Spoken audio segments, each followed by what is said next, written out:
بسم اللہ الرحمن الرحیم۔ یعقوب علیہ السلام یوسف کو یاد کر کے اپنی زوجہ کی قبر پہ بیٹھے رو رہے ہوتے ہیں کہ اللہ تعالیٰ کو رحم آیا اور اللہ نے عزرائیل ملک الموت کو بھیجا۔ ملک الموت نے بتایا کہ یوسف مردوں کی دنیا میں نہیں ہے۔ یعقوب علیہ السلام خوش ہو کر گھر واپس آئے اور بیٹوں سے کہا کہ جب تک سچ نہیں بولتے تم سب کو نہیں بخشوں گا، کیونکہ یوسف زندہ ہے۔ وہ بابا کے اعتماد اور یقین سے حیران رہ گئے۔ پھر چھوٹے بھائی سے پوچھنے لگے کہ تم بابا کے ساتھ کدھر گئے تھے؟ بنیامین بولا، ماں کے مزار پر گئے تھے۔ وہاں ایک سفید پوش شخص نے بتایا کہ یوسف مرا نہیں ہے۔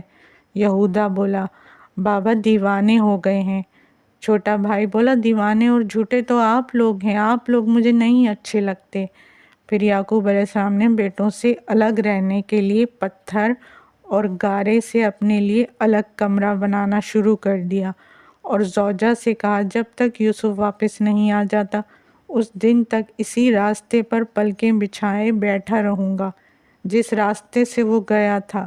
پھر زوجہ نے کھانے کے لیے بلایا۔ یعقوب علیہ السلام آہستہ آہستہ کئی دن تک اکیلے ہی کمرہ بناتے رہے، کسی بھی بیٹے سے مدد نہیں مانگی۔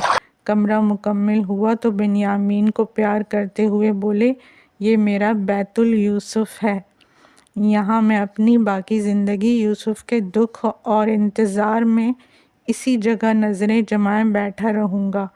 بیٹی نے کہا، بابا کیا بھائی یوسف واپس آئے گا؟ ماں بولی، آپ اسے بھولتے کیوں نہیں ہیں؟ یعقوب علیہ السلام بولے، اگر مر گیا ہوتا تو چند دن رو کر صبر کر لیتا، مگر وہ تو زندہ ہے۔ ہر وقت یہی پریشانی رہتی ہے کہ کدھر ہوگا، اس وقت کیا کر رہا ہوگا، کس حال میں ہوگا، کھانا کھایا ہوگا کہ نہیں، تن پر کپڑا ہوگا کہ نہیں، کہیں بردہ فروشوں نے تو نہیں اٹھا لیا ہوگا، کہیں کسی گناہ میں تو نہیں ڈال دیا گیا ہوگا۔